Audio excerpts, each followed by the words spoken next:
Hello friends, ரொம்ப ஈஸியாக எப்படி ஜாக்கெட் ஸ்லீவ் கட் பண்ணலான்னு பார்க்கலாம். நான் இந்த துணியில் தான் ஜாக்கெட் கட் பண்ண போகிறேன்.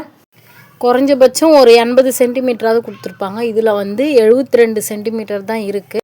2 சைடு அளந்தாலுமே 72 சென்டிமீட்டர் தான் இருக்குது. இப்போ இதிலே ஜாக்கெட்டு கட் பண்ணி தைக்க போகிறோம். இந்த துணி கொஞ்சம் வழுவழுன்னு தான் இருக்குது. இப்போ ஃபஸ்ட்டு ஸ்லீவ் காமிக்கிறேன் பாருங்கள். 4ஆக மடிச்சுட்டு இந்த மாதிரி அந்த கரை பக்கம் 4ஆக மடிச்சுட்டு இப்போது அளவு ஜாக்கெட் வச்சு இந்த மாதிரி அளந்து எடுத்துக்கலாம். நான் துணி விடலை மடித்து தைக்க. ஏன்னா லைனிங் வச்சு தைக்க போகிறதுனால இதை தையலுக்கு மட்டும் லைட்டாக இடம் விட்டுட்டு அப்படியே கட் பண்ண போகிறேன்.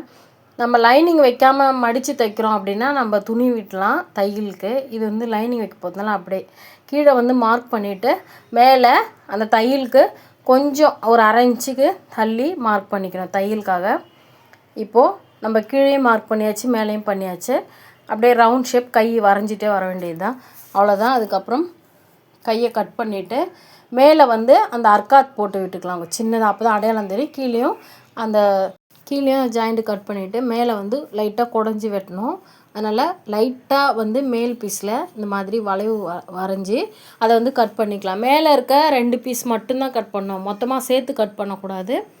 இப்போது பாருங்கள், இந்த மேலே இருக்க 2 பீஸ் மட்டும் கட் பண்ணியாச்சு. மொத்தமாக சேர்த்து கட் பண்ணக்கூடாது. ரொம்ப ஈஸியாக ஸ்லீவ் கட் பண்ணியாச்சு, ஜாக்கெட் ஸ்லீவு. உங்களுக்கு இந்த வீடியோ பிடிச்சா மறக்காம ஒரு லைக், சப்ஸ்கிரைப் பண்ணலாம் சப்ஸ்கிரைப் பண்ணி சப்போர்ட் பண்ணுங்கள். நன்றி.